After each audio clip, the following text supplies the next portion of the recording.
There is a melon in the patch behind this house you could name from the road before it has set a single fruit. Not by the fruit, by the leaves, they come up speckled with small yellow stars, all down the vine, as if somebody had shaken a brush over the row. The melon that follows is dark green, with one yellow moon on it, about the size of a saucer, and a scatter of small stars thrown around it. And the one John carried in on Tuesday went 22 pounds on the scale by the door. A seed house called Peter Henderson and Company sold that melon out of a catalog in the 1920s for 20 cents a packet. By the time I was a girl, you could not find it in a catalog anywhere in this country. Most folks buy melon seed the same way every spring. You stand at a rack in a hardware store, you pay $3 or $4 for 15 seeds in a paper packet. You grow yourself a decent melon in August, and at the end of the whole business, you own nothing, because the seed inside the melon you just ate will not come back as the melon you grew. Next March, you are standing at the rack again. That arrangement has been running for about 70 years now, and hardly anybody questions it. One ripe melon off the vine behind this house carries between 200 and 400 good seeds. 2 melons would plant this whole valley, and they come back the same, year on year, as long as you get one measurement right, which is the part nearly everybody gets wrong, and I will give you the number before we are through. My name is Miriam Fisher. I am 65 years old, and I have grown this same melon in the same ground since I was a girl of 9, out of a jar my mother kept on the sill above the sink, with the year written on the lid in pencil. She had it from her mother. There is no melon seed in this house that anybody ever paid for. So here is what I want you to walk away holding. You will know how to tell this melon from every other melon on the place, and where honest seed for it can still be had. You will know exactly why the country let it go, and it is not the reason you are expecting, and there is no villain anywhere in it. And you will know how to keep your own seed so it comes back true, which is work you can do this September with a rag, a jar, and about 800 feet of distance. Stay with me for the 800 feet especially. Get that wrong, and everything else you do is wasted.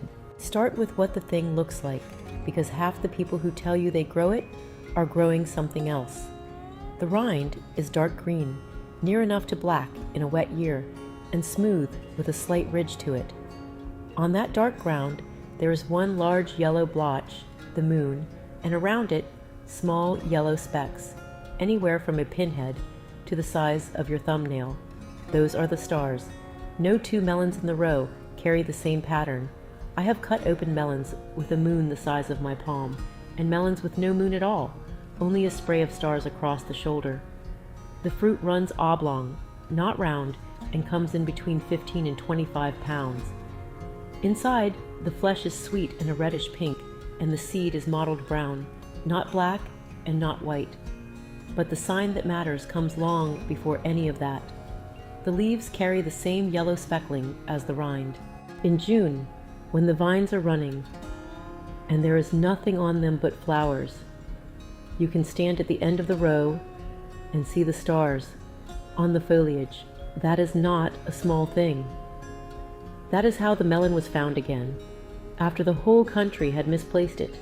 And I will get to that story, because it is a good one, and it is true, and most of what you read about it on the internet is not. Now, the catalog years, Peter Henderson and Company put this melon in front of the American public under the name Sun, Moon, and Stars. The date is given as 1920 by one seed house and 1926 by another, and I am not going to pretend to you that I know which one is right. Call it the 1920s and you are safe. 20 cents bought you a packet. That was an ordinary garden melon then. A man in Ohio and a woman in Georgia could both open a catalog in January and order the same speckled melon, and by the end of the 20s, it was in gardens all across the country. It stayed in the catalogs through that decade. Then it went out of them, and here is the part that surprises people. Nobody banned it. There was no company buying it up to bury it, and there were no men sent out to clear it off the shelves. What happened is a great deal duller than that, and duller is usually how the truth of these things reads. From the 1950s on, the melons being bred in this country were being bred for the truck. A grower in Georgia needed fruit that could be picked, crated, ridden 1,000 miles, and set out in a store in Michigan, still looking like something a person would want to buy. So the new hybrids came in with harder rinds that would take the handling, with fruit that ripened all at once, so a crew could go through a field one time instead of 3, with a shape that stacked. Those melons did the job. This one does not do that job. It takes between 90 and 105 days to come ripe, a long season, so long that a grower in the north is taking a real chance on it, and the rind is on the tender side. Load a truck with them and you unload a good many split melons. So the seed houses stopped listing it, one after another, the way a store stops carrying a size nobody asks for. The growers went where the money was, which was the truck. And a melon that had been in gardens from Pennsylvania to Missouri quietly went out of the trade, and then out of memory, and by the 1960s, most people had never heard there was such a thing as a melon with stars on the leaves. That is the honest shape of it. There is no money in a melon that will not ride. Now the part I promised you. In 1981, a man named Kent Wheely and his wife Diane Ott Wheely were running a seed-saving outfit called Seed Savers Exchange, which is exactly what the name says, a network of ordinary gardeners keeping old varieties alive by growing them and trading the seed. They sat for an interview with a television station in Missouri, and somewhere in it, the interviewer asked whether there was anything the members had been hunting for and never found. Kent Wheely said the moon and stars watermelon. He said it out loud, on the air, the way you would put a notice in a paper. A farmer near Macon, Missouri, named Miriam Van Doren was watching that program, and he was growing it, the melon itself, speckled leaves and all, out in his own field, the same as he had been doing all the years everybody else assumed it was gone. Wheely drove out to get the seed and took a photographer from Mother Earth News along with him. The story ran in that magazine in January of 1982, and the seed went out to more than 100 households through the exchange. From those 100 households, it came back into the seed trade, and today, you can order it. A melon that no company would list was carried through 30-odd years by one man in Missouri who simply never stopped planting what he liked. Now here is where I have to be straight with you, because this is the point where the story usually gets stretched, and I would rather lose the flourish than tell you something crooked. Miriam Van Doren was not Amish. He was a Missouri farmer, and it was his melon and his rescue, and he ought to have the credit for it. I have seen it said that the Amish saved this melon for America, and that is not true, and I am not going to sit here and take a bow for another man's work. What is true is narrower, and it is still ours. There is a separate strain of this melon that came down through Amish gardens, held apart from the Missouri one. Southern Exposure Seed Exchange brought that strain back into the seed trade in 1987, and they list it to this day as an Amish heirloom, a variant, most likely, of that same sun, moon, and stars from the 20s. 2 lines of the same old melon, kept alive by 2 different sets of hands that never knew each other in 2 different states, through the same 30 years of nobody wanting it. My mother did not know she was doing anything worth writing down. She kept seed, because buying seed with money you have not got is foolishness. I will give you the honest limit on that too. What is documented is the seed company's own listing, an Amish strain brought back to the trade in 1987, sold under that name ever since. Which family kept it, in which settlement, through which years, is not written down anywhere I can point you to. And I am not going to invent a name and a farm to make the story sit better. Seed moves between our households by hand and by fence rail. It does not come with paperwork. That matters when you go to buy, because there are 2 lines of this melon on the market, and the packets do not always explain themselves. One is sold as Moon and Stars, Amish. That is the strain Southern Exposure carries. The other is usually printed Moon and Stars, Van Doren, after the Missouri man, and several houses sell it. Both are the old melon and both are open pollinated, so seed from either will come back true. But they are not identical, and if you want to keep one line clean, buy one and stay with it. Read the packet. If it names neither, write and ask them which they have, and if they cannot tell you, buy somewhere else. So if you want to grow it, you can. Let me give you the growing plain, and then the seed saving, which is the real point of this whole video. 90 to 105 days from your last spring frost. Count that forward on a calendar right now before you order anything. If your season runs from the middle of May to the middle of September, you are at about 120 days and you have room. If you are up in Minnesota or Maine and you have got 95 days between frosts, this melon will very likely leave you with green fruit on the vine in October, and I would rather tell you that now than have you write me in the fall. Start it inside in a pot 3 weeks early, or grow a shorter melon and enjoy it. There is no shame in the climate you were given. And I will say a word for the long season, since it is the very thing the truck growers held against it. A hybrid bred for the field is bred to ripen all at once because a crew wants to go down the rows one time and be done. In a home patch, that is the last thing you want. 8 melons coming ripe in the same 4 days means you are giving melons away at the door and eating the rest standing over the sink.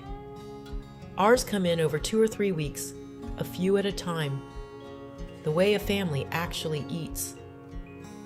The thing that made it worthless on a loading dock is the thing that makes it right in a back garden.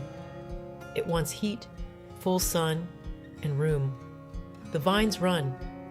Ours go in a row about 6 feet apart with nothing else in the bed, on ground, that had manure worked into it the fall before. Water steady while the fruit is sizing.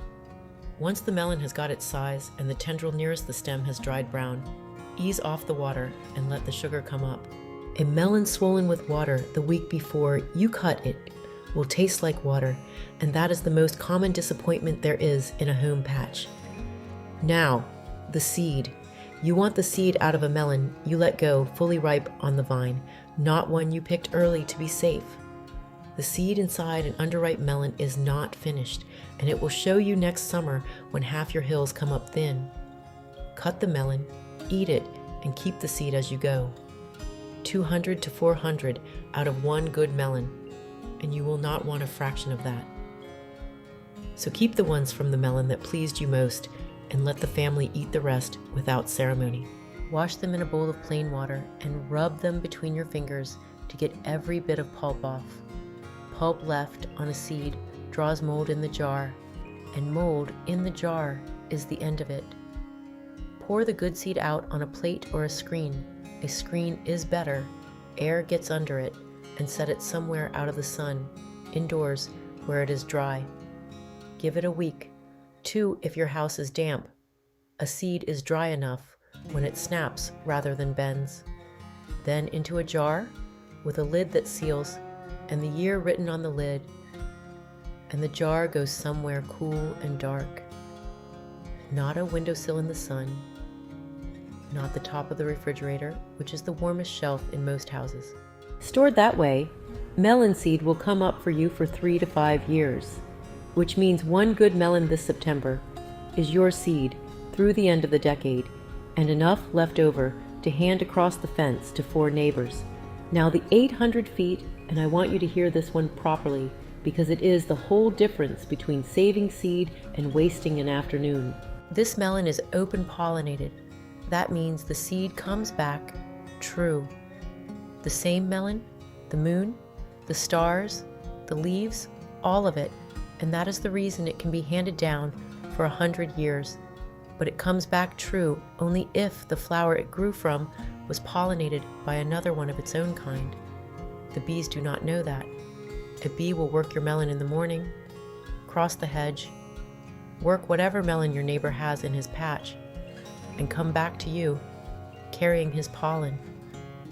The melon you eat this year will still be fine. The fruit is the mother's. The seed inside it is the cross. And next summer, that seed comes up as something in between. And by the third year, the moon and the stars are washing out of it. Seed Savers puts the distance for a home garden at about 800 feet between one variety and another. Commercial seed growers hold half a mile to a mile, which tells you how far a bee is willing to go for a living. 800 feet is a long way in a town garden. It is most of 2 football fields, and most of us do not have it. So you have 2 honest choices. Grow one variety of watermelon and no other, and get your neighbor to grow the same one, which is what happens naturally along a road like ours, where everybody swaps seed anyway. Or hand-pollinate a few flowers yourself. Hand-pollinating sounds like a laboratory word, and it is a 5-minute job. In the evening, walk the row and find a female flower that will open the next morning. She is the one with a small green swelling behind the bloom, the beginning of the melon. Tie the tip of that bud closed with a bit of string or a clothespin, so no bee can get in overnight. Mark it with a rag. Do the same to a male flower on another plant of the same variety, one with a plain straight stem behind it. In the morning, pick the male, strip the petals back, and brush its center against the center of the female. Then close her up again for the day and leave the rag on. So you know, come September, which melon on that whole vine is the one you save seed from. 2 flowers is plenty. That is your seed for 5 years, out of 10 minutes of work in the cool of an evening. I told you I would give you the number, and there it is, 800 feet, or a piece of string. I will say one more true thing about the seed in that jar, and then we will finish. The seed I plant now came off melons that ripened in this ground, in this weather, through however many summers my mother and her mother were at it before me. I am not going to tell you there is science behind that which I have not read. What I can tell you is that a variety kept in one place by one family for a long while stops being a catalog item and starts being a thing that belongs to that place. The melon on my table is not a product. It has an address. And it is not only sentiment. Melons are ordinary trade for our people. The Amish and Mennonite farms here in Lancaster County and over in Chester County raise watermelons and cantaloupes for market, right alongside the tomatoes and the sweet corn. The first of the produce auctions of this kind was put together by Amish and Mennonite growers in Lancaster County in 1984, and they spread. Ohio got its first in 1992, and at those auctions, melons move in bulk bins within hours of being cut off the vine. So when I say we never stopped growing them, I do not mean a curiosity in a corner of a garden. I mean a crop that goes to market. Here is what I want you to do this week. Order or beg seed of one open-pollinated melon. This one if you like the look of it, and check your frost dates before you do, because 90 to 105 days is a real number, and the calendar does not care what any of us want. When the fruit sets, pick your one melon on the best vine and put a rag on it. That is your seed melon, and nobody eats it early. Let it go dead ripe. Save 200 seeds, wash them clean, dry them a week until they snap, and put them in a sealed jar with a year on the lid, somewhere cool and dark. And decide now which way you are handling the pollen, 800 feet of distance, or a clothespin, and 10 minutes in the evening. Do that once, and you are out of the seed rack for the rest of your life. Tell me something in the comments, and I do read them. Tell me the oldest seed in your house, and who you got it from. A grandmother? A neighbor? A man at a market, whose name you never learned. I want to see how far back this goes for people. And if you have got a variety in your family that is not sold anywhere anymore, say what it is and what state you are in, because somebody reading is looking for it. Next time I want to show you what we do with the part of that melon you have been throwing in the bucket. The white rind between the flesh and the skin. There is a way of putting it up in a jar that has been in this house longer than the melon has, and it will still be good on the table at Christmas. Cut a good melon this year and keep the seed. That is the whole of it.